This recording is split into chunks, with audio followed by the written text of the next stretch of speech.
اعوذ باللہ السمیع العلیم من الشیطان الرجیم بسم اللہ الرحمن الرحیم۔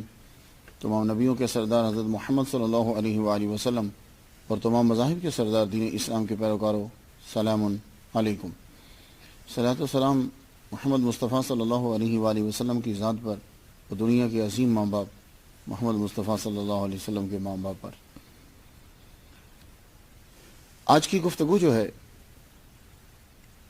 جس ہستی پہ ہم گفتگو کر رہے ہیں، دنیا نے شیکسپیئر آف پنجاب، نیا نام ہے نا، کیونکہ اولیاء کرام کے بارے میں ایسا لفظ جو ہے وہ کمی استعمال ہوتا ہے، لیکن سمجھانے کے لیے سید وارث شاہ چشتی نقوی سخن کے بادشاہ رحمت اللہ علیہ۔ آج یہ ہماری گفتگو کا جو ہے وہ وارث شاہ کے جب نام لیا جاتا ہے تو ایک وارثی سلسلہ کے بانی ہیں، وہ انڈیا میں ہیں، ان پہ میں گفتگو کر چکا ہوں۔ وہ ہیں سید وارث علی شاہ رحمت اللہ علیہ۔ یہ ہیں سید وارث شاہ چشتی نقوی رحمت اللہ علیہ۔ نام پہ گفتگو تیزی سے کرتے ہوئے آگے بڑھتے ہیں کہ انہوں نے دنیا کو کیا میسج دیا۔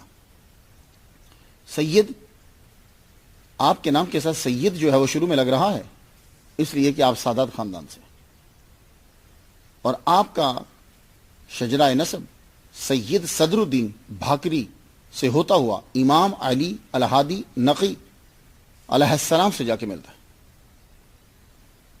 تو اس کا مطلب یہ ہوا کہ آپ کے آباء و اجداد جو ہیں وہ بھکر کے رہنے والے ہیں، ضلع بھکر کے۔ اصل نام آپ کا وارث شاہ ہے۔ یہ وارث کسے کہتے ہیں؟ اردو میں بھی استعمال ہوتا ہے، عربی میں بھی استعمال ہوتا ہے۔ عربی میں جب استعمال ہوتا ہے تو اصطلاحاً بھی استعمال ہوتا ہے۔ تو اصطلاحاً اس کا معنی عربی کے اندر یہ بنتا ہے کہ جو آدمی دنیا سے گزر گیا ہے اس کے مال کا صحیح حقدار، اسے وارث کہتے ہیں۔ ویسے بعد میں یہ لفظ ایک معنی کے لیے جب اسے وضع کیا جاتا ہے تو پھر اس میں وسعت آتی جاتی ہے، تو پھر وہ اور بہت سے معنی میں استعمال ہونے لگ جاتا ہے، ٹھیک ہے۔ تو یہ لفظ پھر اس کے بعد خاوند کے معنی میں بھی استعمال ہوا، مالک کے معنی میں بھی استعمال ہونے لگا۔ تو وارث شاہ جو ہے، آپ نے اپنے کلام کے اندر اس کو بطور تخلص بھی استعمال کیا ہے، اصلی نام کو ہی شاعری کے اندر بطور تخلص بھی استعمال کیا۔ شاہ، یہ جو شاہ ہے نا، لفظ شاہ آپ نے بڑا سنا ہوگا، یہ فارسی کا لفظ ہے۔ اس کا معنی ہوتا ہے اصل اور جڑ، روٹس۔ یہ اصل جو ہے اور جڑ جو ہے، فارسی کے اندر اسے شاہ کہتے ہیں، اصل معنی یہی تھا۔ پھر یہ شاہ بادشاہوں کے لیے استعمال ہونے لگا۔ کیوں؟ اس لیے کہ وہ جتنی رعایا ہوتی ہے اس کی اصل بادشاہ ہے، وہ ادھر ہی پلٹتے ہیں، مرجع وہی ہوتا ہے۔ تو پھر شاہ بادشاہ کے لیے استعمال ہونے لگا۔ پھر آہستہ آہستہ اس کا معنی، شاہ کا معنی بڑی چیز استعمال ہونے لگی، جیسے شاہ رگ، شہباز، شاہراہ۔ تو یہ شاہ جو ہے اسے پھر کیا ہوا کہ آہستہ آہستہ جو بڑا آدمی ہوتا تھا اس نے اپنے نام کا لاحقہ اسے بنا لیا، شاہ کو۔ بہادر شاہ، احمد شاہ، نادر شاہ۔ پھر یہ ہوا کہ انہوں نے اس کو اپنے نام کا حصہ بنا لیا۔ پھر ایک دور آیا کہ یہ جو شاہ ہوتا تھا، لفظ شاہ، یہ صرف سادات کے لیے استعمال ہونے لگا آخر میں۔ لیکن ہوا یہ ہے کہ پھر ایک دور آیا کہ جو آدمی امیر ہو جاتا تھا، جس کے پاس پیسے ہوتے تھے، وہ اپنے نام کے ساتھ شاہ لکھنے لگ جاتا تھا۔ تو پھر سادات نے بھی آہستہ آہستہ شاہ کا لفظ چھوڑ دیا۔ انہوں نے جب شاہ کا لفظ چھوڑا تو اب وہ جس امام کی اولاد سے ہوتے تھے اس امام کو کا نام جو ہے نسبتی یا لگا کے تو آخر میں استعمال کر لیتے۔ بات آپ کو کچھ سمجھ آ گئی؟ تو سید وارث شاہ، تو پرانے دور کے اندر شاہ لگتا ہی اسی کے ساتھ تھا جو سید ہوتا تھا۔ چشتی، سید وارث شاہ رحمت اللہ علیہ کے ساتھ چشتی، آپ مشربن چشتی ہیں. کیسے معلوم ہوا کہ آپ چشتی ہیں؟ آپ کا جب کلام پڑھا جاتا ہے نا، آپ کی جو شعراء کتاب ہے ہیر کو جب ہم پڑھتے ہیں تو حمد، نعت، پھر ہمیں دو بزرگوں کا ذکر ملتا ہے. ایک بزرگ ہیں جن کا ذکر انہوں نے پہلے کیا، وہ شہباز لامکانی، قندیل نورانی، الشیخ سید عبد القادر گیلانی الحسنی والحسینی رحمۃ اللہ علیہ، جن کو غوث پاک کہا جاتا ہے. ان کا ذکر کیا. ان کا ذکر کرتے ہوئے فرماتے ہیں مہربان ہو کہ چور کتب کیتا، بخش دتیاں ملک جگیریاں نی، کاندے کل اکتاب دے قدم دھریا، پائیاں قرب حضور وڈیریاں نی. کاندے شولڈر کے اوپر، قدمی حاضی علی رقبت کل ولی ہلا، اس کی طرف اشارہ کہ تمام اکتاب کے کندھوں کے اوپر آپ کا جو ہے وہ پاؤں مبارک. تو ان کا ذکر کیا آپ نے. اس کے بعد آپ نے جو دوسرا ذکر کیا ہے وہ بابا فرید الدین گنج شکر رحمت اللہ علیہ کا ذکر کیا. تو آپ کہہ سکتے ہیں کہ پھر اس کا مطلب کیا ہوا؟ اگر ذکر دونوں کا کیا ہے تو پھر آپ کے پیر عبد القادر گیلانی رحمۃ اللہ علیہ بھی ہو سکتے ہیں. تو بھائی عبد القادر گیلانی رحمۃ اللہ علیہ کا ذکر کرنا ہر ایک کے لیے ضروری ہے. معلوم ہے کیوں؟ اس لیے کہ کوئی ولی نہیں بن سکتا جب تک غوث پاک کا وہ ذکر نہیں کرتا. ان کا ذکر جو ہے وہ ہر جتنے بھی سلاسل ہیں وہ جمع تفریق کر کے وہیں پہنچتے ہیں، تو وہ ذکر ان کا کرتے ہیں. لیکن آپ کا اس کے بعد ذکر کرنا اور بابا فرید الدین گنج شکر رحمۃ اللہ کا ذکر کرنا اور کسی کا ذکر نہ کرنا، یہ اس بات پہ دار ہے کہ کوئی خاص نسبت ہے. تو واقعی آپ جب پاک پتن گئے تو پاک پتن جا کر آپ نے وہاں جو سجادہ نشین تھے اس دور کے اندر ان کی جو ہے وہ بات کری آپ نے. شکر گنج مودود دی نال مدد، کھلا فیض فیض گنجور دائے. یہ مودود کون ہے؟ آپ کو پتا ہے کہ جب سلسلہ چشتیہ کو آپ پڑھیں گے تو آپ کو یہ شیخ مودود چشتی رحمۃ اللہ علیہ آپ کو بیچ میں نظر آئیں گے.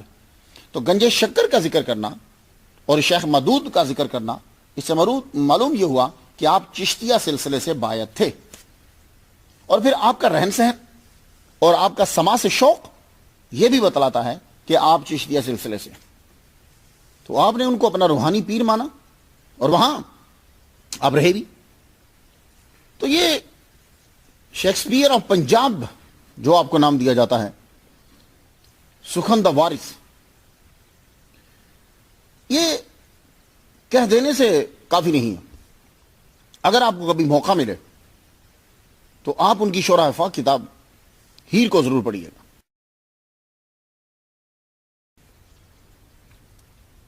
آپ کی ہیر آپ کی روح ہے اور آپ کا جسم اور روح دونوں سلامت. آپ نے جب کتاب لکھی تو اس میں تاریخ بیان کی، نصائح اس کے اندر آپ کو ملیں گے، بندوں کی فطرت کا تذکرہ ملے گا، اخلاقیات اس کتاب کے اندر ملیں گے. آپ کو اخلاقیات کے فوائد کیا ہیں وہ ملیں گے، اخلاقیات پر عمل نہیں کرتے تو کیا ہوتا ہے تو ملیں گے، کرنا ہمیں کیا چاہیے، اس دنیا میں ہم کیوں آئے ہیں، ہم نے پلٹ کر کہاں جانا ہے. استعارات، ایڈیمز، محاورات ایسے جڑ دیے، ایسے پرو دیے کہ آدمی جب اس کتاب کو پڑھتا ہے تو کہنا پڑتا ہے یہ کہ یہ شیکسپیئر آف پنجاب ہے. اس نے رومیو جولیٹ لکھی تھی، وہ لکھا انہوں نے. ہیر رانجھا کی سٹوری کو جو ہے وہ لکھا اور اس کے اندر ایسی ایسی چیزیں ڈال دی ہیں کہ آپ کو ماننا پڑے گا کہ ان کو زبان کے اوپر زبردست جو ہے وہ عبور حاصل. اور میں تو یہ کہتا ہوں کہ وارث شاہ نے موتیوں، ہیرے جواہرات کو ہیر رانجھا کی کہانی کے گڑھے میں پھینک دیا ہے. میں تو یہ کہوں گا گڑھے میں پھینک دیا. موتی تھے آپ کے پاس، ایک گڑھا نظر آیا جس کا نام جو ہے وہ ہیر رانجھا ہے سٹوری، اس کے اندر آپ نے موتی، جواہرات، ساری چیزیں اس کے اندر جو ہے وہ ڈال دی. بس صرف زبان جدا ہے. سید وارث شاہ پنجابی زبان کے شیکسپیئر ہیں اور آپ زبان کے خالق ہیں. جب آپ کی کتاب ہم پڑھتے ہیں تو لگتا ہے کہ آپ پنجابی زبان کے خالق ہیں. خالق سمجھتے ہیں نا؟ زبان کو بیان کرنے والی نہیں ہے. زبان کو جدھر چاہے موڑ دیں، جو چاہے قافیہ استعمال کر لیں. یوں لگتا ہے کہ لفظ تو آپ کے آگے ہاتھ جوڑے کھڑے ہیں، جدھر چاہے موڑتے ہیں. اور لفظ آپ کے سامنے ہاتھ جوڑتے ہیں کہ ہمیں استعمال کیجیے یوں. اب ذرا میں آپ کو مثال دے دوں کہ لفظ کس طرح ہاتھ باندھے آپ کے سامنے کھڑے رہتے ہیں اور آپ کو زبان پہ کیسی عبور حاصل ہے. سنیے گا ذرا. حاجی نوشو پیر نوشائیاں دا تے بھگت کبیر جلاسیاں دا. یہ جلاسیاں کیا ہے؟ جلاہا. تو اصل لفظ جلاہا ہے، لیکن آپ خالق ہیں زبان کے تو لکھ رہے ہیں جلاسیاں. یہ لفظ میں مجازی طور پہ استعمال کر رہا ہوں، مجھے ڈر ہی لگا رہتا ہے. تو جلاسیاں، ویسے تو ساری زبانوں کا خالق اللہ تعالیٰ ہے. پھر سے کی شیخ ظاہر ہے پیر جو موچیاں دا لکمان لوہار ترخاسیاں دا. یہ ترخاسیاں کیا ہے؟ یہ اصل میں ترخان ہے، لیکن آپ کو زبان کے اوپر اتنا کنٹرول حاصل ہے، زبان کے لفظوں کے موجد کہہ لیجیے آپ. چلیے اب تو اعتراض نہیں ہوگا نا، خالق کہوں گا تو اعتراض ہو جاتا. ویسے اللہ تعالیٰ نے لفظ خالق حضرت عیسیٰ علیہ السلام کے لیے بھی استعمال کیا ہے. تو آپ کی بادشاہی ہے اس زبان کے اوپر. بات کوئی سمجھ میں آ گئی؟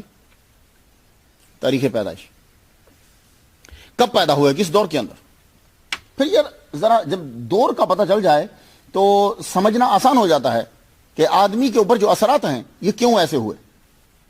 تو لیکن کریں کیا، معمول کے مطابق یہاں بھی فل اختلاف ہے. جتنا اختلاف ہو سکتا ہے اس سے زیادہ ہے.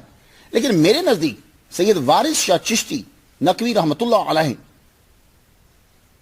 آپ 1709 عیسوی کے اندر پیدا ہوئے، جس کی ابھی 2014 جا رہی. 1709 عیسوی میں پیدا ہوئے. اب میرے پاس کیا دلیل ہے؟ میں باقیوں کو غلط نہیں کہتا، ہر ایک نے اپنا گھوڑا دھڑایا، ہر ایک نے ریسرچ کری، جو اس کے پاس ذرائع تھے اس نے اس کے مطابق لکھ دی. تو میں 1709 کیوں لکھ رہا ہوں؟ کہ پہلی دلیل یہ ہے کہ آپ نے قصیدہ بردہ شریف کا ترجمہ کیا تھا. وارث شاہ صاحب بہت بڑے علامہ ہیں. ہماری بدقسمتی یہ ہے کہ ہم کس آدمی کی ایک چیز کو لے کر بس اسی پہ لگے رہتے ہیں، اس کی باقی صلاحیتوں کو اجاگر نہیں کرتے. ہیر وارث شاہ بول دی. سید وارث شاہ رحمۃ اللہ علیہ جید عالم اپنے دور کے، شاید ہی کوئی ان کے برابر کا ہو. جیسا کہ اعلیٰ حضرت عظیم البرکت شاہ رضا خان بریلوی رحمۃ اللہ علیہ، ان کو ہم نے صرف ہدایت بخشش تک جو ہے محدود کر دیا، جبکہ وہ 52 علوم میں ان کو دسترس حاصل تھی. تو 1700 انہوں نے قصیدہ بردہ شریف کی شرح جو لکھی وہ 1739 میں لکھی. آپ نے 1726 کی جو جنگ کشمیر ہے اس کا ذکر کیا، اور آپ ہیر لکھتے ہوئے یہ کہتے ہیں کہ دیکھو میں جو ہیر لکھ رہا ہوں میرے پاس کوئی کتابیں نہیں ہیں کہ میں ان کتابوں سے جو ہے وہ لے کے تو پھر لکھتا جا رہا ہوں، میں نے کسی کا چرایا نہیں ہے، یہ میں خود اپنے مائنڈ سے لکھ رہا ہوں. جنگ کا تذکرہ بتاتا ہے کہ آپ ہوش و حواس میں تھے، تقریباً 16-17 سال کے تو ہوں گے. پھر بھی یہ 1709 بنتی ہے آپ کی تاریخ پیدائش. اور ڈاکٹر اسمت اللہ زاہد نے بھی 1709 ہی لکھی. تو 1709 میں سید وارث شاہ کی پیدائش ہو اور 1785 میں وصال، تو ٹوٹل عمر آپ کی 76 سال جو ہے وہ بنتی. تاریخ پیدائش کے بعد اب جائے پیدائش ہے کہ آپ پیدا کہاں ہوئے، کس جگہ پیدا ہوئے.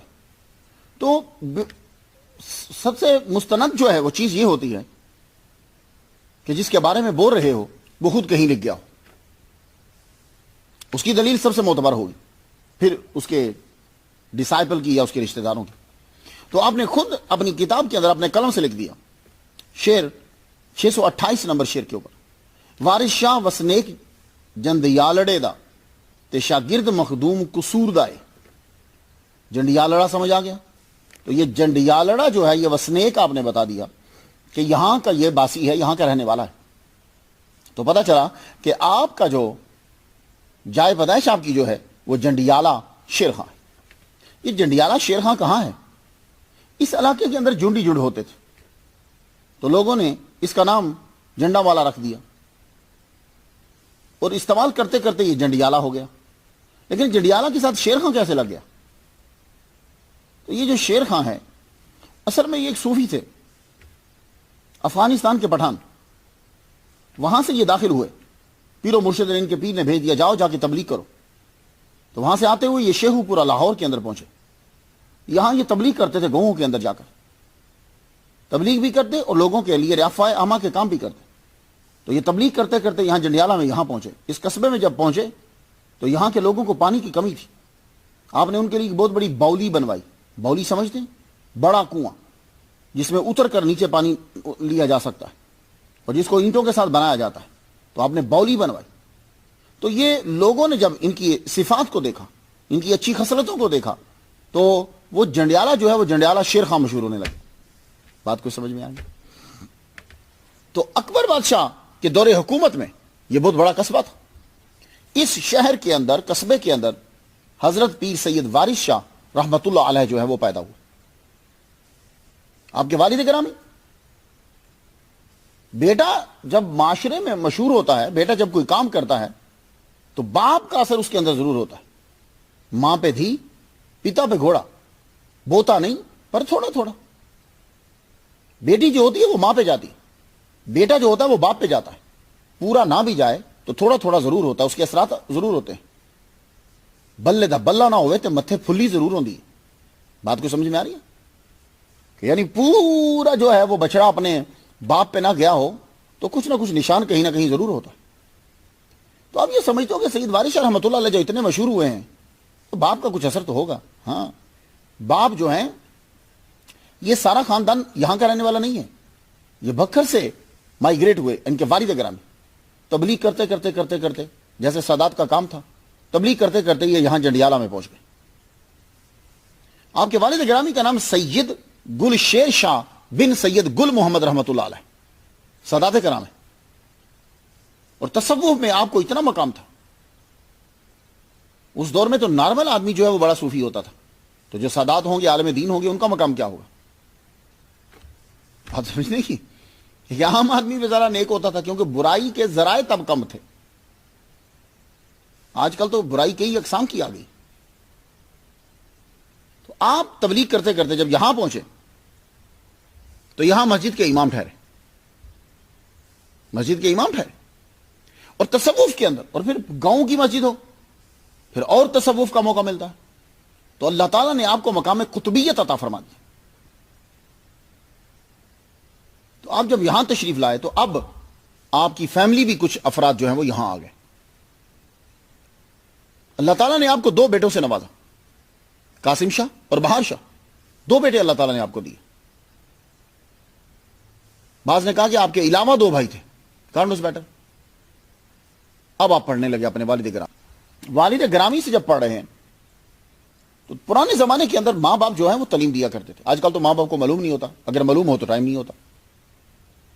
وہاں یہ ہوتا تھا کہ ابتدا کے اندر ہی ماں جو ہے نا وہ ساری چیزوں کو پڑھی ہوتی تھی.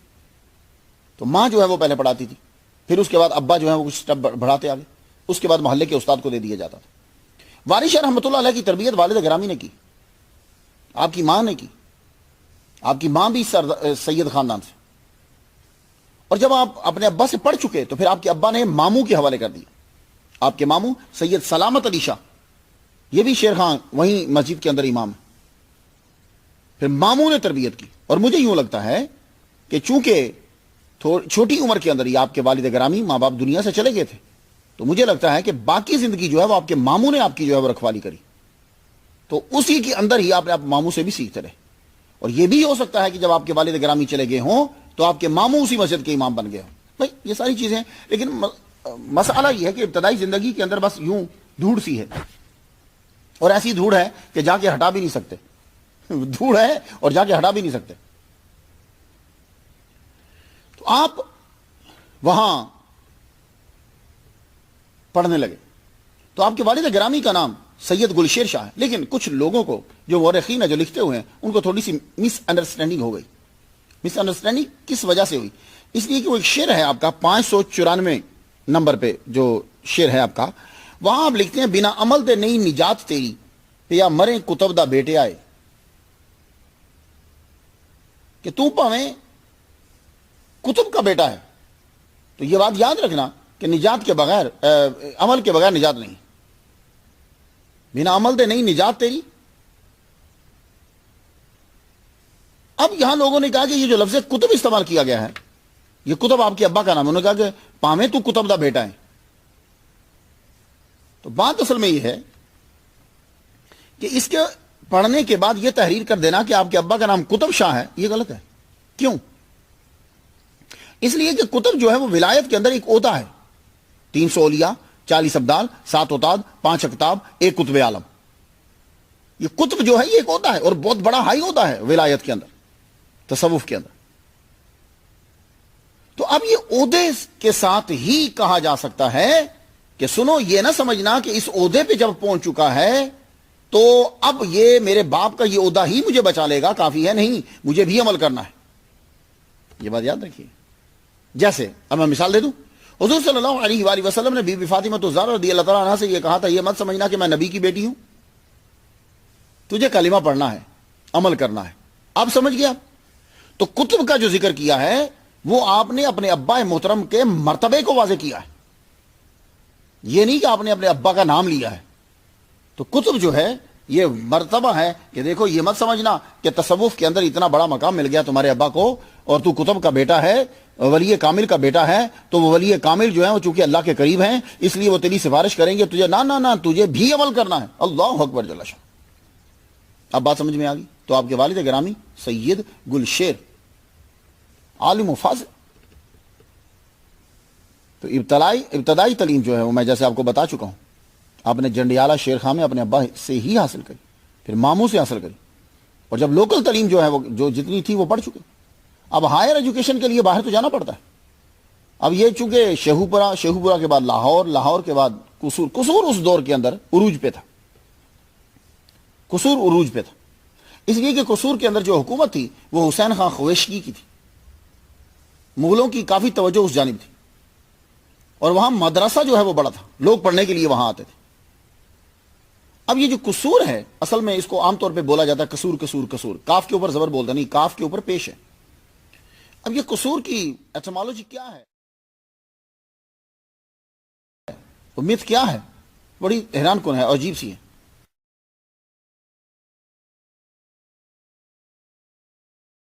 یہ قصور اصل میں کشور تھا.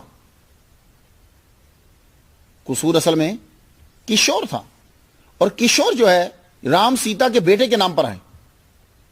مگر مجھے تعجب ہے کہ ایسی تبدیلی دیکھی بڑی کم ہے. قصور کے اندر پہلا لیٹر بڑا کاف ہے، کینچی والا، اور کشور کے اندر پہلا چھوٹا کاف ہے، اور پھر وہاں شین ہے اور یہاں سواد ہے. تو ایسی تبدیلی کس طرح ہو گئی؟ میری بات آپ سمجھیں. اور کشور کا معنی معلوم ہے کیا ہوتا ہے؟ کشور کا معنی ہوتا ہے نوجوان لڑکا. اور قصور کا معنی کیا ہے؟ اب قصور کے معنی، قصور جو ہے یہ جمع ہے کسر کی. کسر کا معنی محل بھی ہوتا ہے، کسر کا معنی جو ہے وہ تخفیف بھی ہوتا ہے، کسر کا معنی خطا بھی ہوتا ہے. تو قصور جو مشہور ہوا اب قصور چلے گیا. تو قصور اس لیے آئے کہ وہ اس دور میں علم کا گڑھ تھا اور تعلیم حاصل کرنا جو ہے وہ آسان تھا، ذرا اتنا مہنگا نہیں تھا. تو سید وارث شاہ رحمۃ اللہ علیہ اس دور کے جید عالم دین حضرت علامہ غلام مرتضی قصوری حضوری رحمۃ اللہ علیہ کے پاس پہنچے. مکمل درس نظامی آپ نے پڑھا. سید وارث شاہ، ہیر وارث شاہ کہہ کے ان کو ایک طبقے کے ساتھ خاص کر دیا. سید وارث شاہ رحمۃ اللہ علیہ نے قصور کے اندر رہتے ہوئے آپ نے پھر پوری مکمل درس نظامی، اور آپ نے پورا علم پڑھا ہے. یہ اندازہ کیسے ہوگا؟ تو یہ آپ ان کی کتاب پڑھ لیجیے. آدمی نے اگر خود کتاب لکھی ہے نا تو کتاب بتائے گی کہ آدمی جس دور میں لکھی ہے اس دور میں وہ علم کے اور اس مقام پہ تھا، وہ کتاب بتا دے اگر اس نے خود لکھی ہے. نا یہ بات یاد رکھیے. تو آپ ان کی کتاب جب پڑھیں گے تو آپ کو معلوم ہو جائے گا کہ آپ فارسی، عربی، حتیٰ کہ سنسکرٹ تمام وید آپ نے پڑھے ہوئے تھے. آپ نے ابو الفضل، سکندر نامہ، بدر چاچ، کران السادین، دیوان حافظ، آئین اکبری، نگار نامہ، واحد باری، خالق باری، اللہ باری، رازق باری، صادق باری، توتی نامہ، نصاب الصبیان، قرآن، حدیث، تفسیر، فقہ، تمام کتابیں پڑھی. یہ میں وہ کتابیں بول گیا ہوں کہ جو اس دور میں تھیں، اب ہیں ہی نہیں. اب نہیں. یہ چھوٹی چھوٹی فارسی کی بکس تھی، پڑھتے تھے لوگ، زبانی یاد کر لیتے تھے ان کو. تو سید وارث شاہ رحمۃ اللہ علیہ کو صرف پنجابی نہ سمجھو، وہ اتنے جید عالم تھے کہ یقین جانیے کہ اگر ان کی ابتدائی زندگی کے کچھ چیزیں مل جائیں آپ حیران ہو جائیں. اور جب آپ تمام علم پڑھ چکے تو اس دور کے اندر طریقہ یہ ہوتا تھا کہ علوم ظاہریہ کے بعد علوم باطنیہ کی طرف ضروری جانا ہوتا تھا کہ اب تم لوگوں نے سارا 10 مروجہ علوم پڑھ ڈالے ہیں، جاؤ اب جا کر اس علم کا استعمال سیکھو. اس کے لیے پیر کامل مرشد کی تلاش ہوتی تھی. تو آپ کے استاد محترم نے جب یہ فرمایا تو آپ پھر قصور سے پاک پتن کی طرف، پاک پتن جب آپ پہنچتے ہیں تو پاک پتن آپ پہنچے تو وہاں اپنے فرید الدین گنج شکر رحمت اللہ علیہ کی آل کا جو بھی تھے ان کی بایعت کری ہاتھ پر، کیونکہ ضروری ہوتا ہے کہ زندہ کی بایعت کری جائے۔ میں بابا بلے شاہ کی تقریر میں آپ کو بتا چکا ہوں کہ زندہ کوئی ہو اس کے ہاتھ میں ہاتھ دو۔ تصور سے بھی فیض آتا ہے لیکن اس کا زندہ کا ہونا ضروری ہوتا ہے۔ وہ فرماتے ہیں کہ عورت خاوند کے تصور سے ماں نہیں بن سکتی کہ آج سے 100 سال پہلے کسی بندے کا تصور کر لے اور وہ ماں بن، ایسا نہیں ہو سکتا۔ یا کوئی مریض آدمی کسی ڈاکٹر کا تصور کر لے، نہیں۔ تو آپ بھی گئے اور جا کر آپ نے 6 ماہ کا وہاں چلہ کاٹا۔ میں آپ کو بتا چکا ہوں کہ چلہ جو ہے اصل میں یہ 40 دن کو بولتے ہیں، لیکن اب یہ ایک عمل کا نام بن گیا ہے، وہ چاہے 40 کا ہو، تھوڑا ہو یا زائد ہو۔ 6 ماہ آپ نے وہاں قیام کیا بابا فرید الدین گنج شکر رحمۃ اللہ علیہ کے روضہ اطہر کے قریب، اور آپ نے اقرار کیا ہے کہ یہ سب فیض جو مجھے ملا ہے یہ گنج شکر کا فیض ہے۔ شکر گنج مودود دی نال مدد کھلا فیض فیض گنجور دائے۔ تو تعلیم مکمل جب آپ نے کر لی تو بندہ جب یونیورسٹی سے فارغ ہوتا ہے یا کسی جگہ سے فارغ ہوتا ہے تو پھر وہ اپنے گاؤں واپس پلٹتا ہے، وہاں جاتا ہے، کوشش اس کی وہی ہوتی ہے۔ لیکن آپ اپنے آبائی گاؤں جنڈیالہ میں بھی نہیں گئے اور قصور میں بھی نہیں رکے، پاک پتن گئے اور پاک پتن سے آپ ملکہ ہانس چلے گئے۔ کیا وجہ ہے؟ آپ جید عالم ہیں، آپ قصور کے اندر رک جاتے، آپ بہت بڑے عالم ہیں، آپ جنڈیالہ آ جاتے، یہ ملکہ ہانس میں کیوں چلے گئے؟ تو وجہ یہ ہے کہ اس دور کے اندر اتنی لڑائیاں ہو رہی تھیں، قصور جو تھا وہ بھی عبدالصمد خان، حسین خان خویشگی، لڑائیاں جاری ساری، اور جنڈیالہ شیر خان، شیخو پورا، اور یہ یہاں سکھوں کے حملے جاری ساری۔ تو نہ اپنا ملک بچ رہا ہے، اپنا شہر بچ رہا ہے، اور نہ وہاں جہاں سے تعلیم حاصل کی وہاں سکون ہے۔ صرف ایک جگہ بچتی تھی ملکہ ہانس، آپ وہاں چلے گئے۔ خود آپ لکھتے ہیں سارے ملک خراب پنجاب وچوں مینوں وڈا افسوس قصور دا ہے۔ بات سمجھی کہ سب سے زیادہ مجھے قصور کا جو ہے نا وہ غم ہے۔ قصور کا غم کیوں ہے؟ زیادہ وقت آپ کا قصور کے اندر گزرا۔ قصور کا غم کیوں ہے؟ آپ کے استاد محترم وہاں رہتے ہیں۔ قصور کا غم کیوں ہے؟ آپ وہاں علم حاصل، لوگ آپ کو جانتے ہیں۔ تو کہتے ہیں بڑا غم ہوا یار، لوگ پڑھنے کے لیے آتے تھے، یہ مرکز تھا، لیکن کیا ہوا کہ عبدالصمد خان اور حسین خان خویشگی آپس میں ان کی دونوں کی لڑائیوں کی وجہ سے قصور کا سکون تہ و بالا ہو گیا۔ اب آپ وہاں سے ملکہ ہانس چلے گئے، بہت جگہ پھرے، بڑی جگہ آپ نے تبلیغ کی، لیکن آپ کو سکون نہیں تھا، کیونکہ اللہ تعالیٰ آپ سے کوئی کام لینا چاہتا۔ آپ سوچتے میں تبلیغ کس طرح کروں کہ میں تبلیغ کروں تو لوگ متوجہ ہوں اس کی جانب، اور یہی کمال ہوتا ہے، یہ بات یاد رکھیے گا، یہی کمال ہوتا ہے۔ یہ جتنے علماء کرام نکلتے ہیں مدارس سے پڑھنے کے بعد، ان کو وہ جہاں جائیں وہ وہاں جا کے مطالعہ کریں کہ یہاں لوگ بات کو کس زبان میں کس طرح سے سمجھیں گے۔ اولیاء کرام کا یہ خاصہ تھا کہ وہ جس جگہ جاتے تھے وہ وہاں تبلیغ اس طرح کرتے تھے کہ لوگوں کو سمجھ آ جاتی تھی۔ جاپان کے اندر ایک صاحب گئے تقریر کرنے کے لیے، لوگ سن نہیں رہے ان کی بات، مولانا علی آبی، لوگ سن ہی نہیں رہے۔ پھر ایک دن انہوں نے جاپانیوں کو تقریر کرتے ہوئے وہ حضور صلی اللہ علیہ وسلم کی حدیث سنائی۔ کون سی حدیث؟ کہ ایک آدمی آگے پوچھتا یا رسول اللہ میرے پہ کس کا زیادہ حق ہے احسان کا، بھلائی کرنے کا، کہ میں اس کے ساتھ بھلائی کروں؟ فرمایا تیری ماں کا، پھر فرمایا تیری ماں کا، پھر تیری ماں کا، پھر کہا تیرے باپ کا۔ اس ایک حدیث بیان کی، وہ مولوی صاحب کب سے لگے ہوئے تھے، کوئی بندہ ٹس سے مس نہیں ہوتا تھا، انہوں نے صرف اسی حدیث کو بیان کیا، اسی مجلس کے اندر جو ہے وہ 15 سے زائد آدمیوں نے اسلام قبول کر لیا۔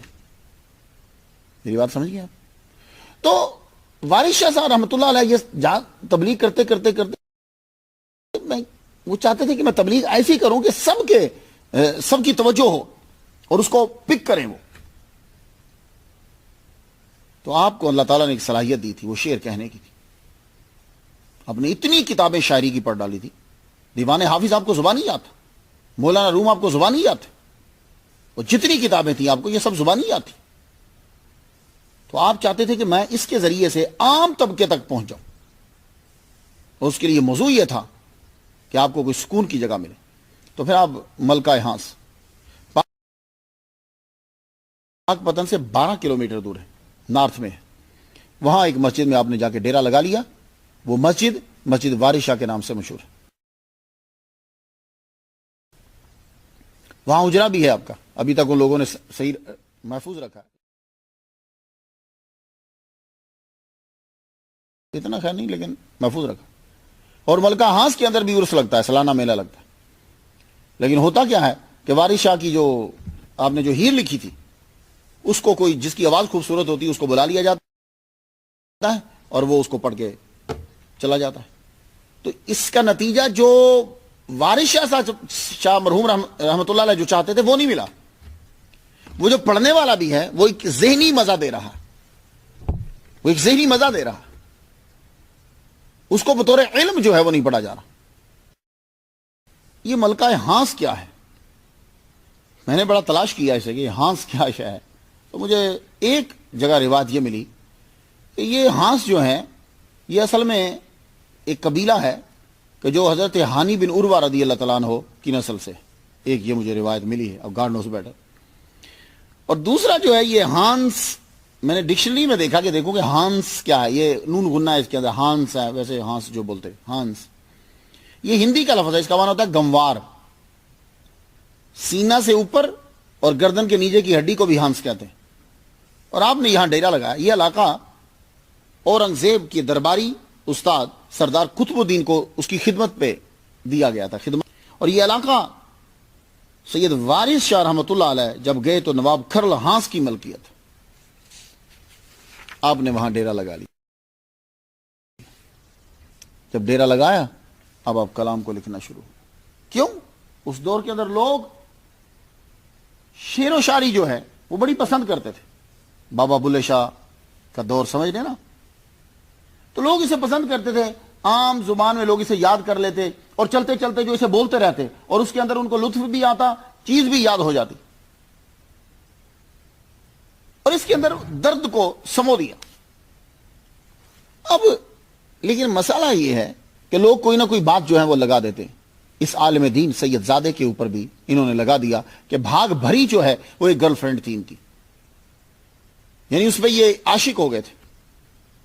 اور پھر جب چوٹ لگی تو پھر آپ نے یہ سارا کلام لکھا. استغفر اللہ. تو یہ کون لوگ کہتے ہیں؟ یہ وہ لوگ کہتے ہیں کہ جو آپ کو صرف ایک کہانی نویس سمجھتے ہیں کہ آپ سٹوری لکھنے والے, کہ وہ ایک بھاگ بھری ایک لڑکی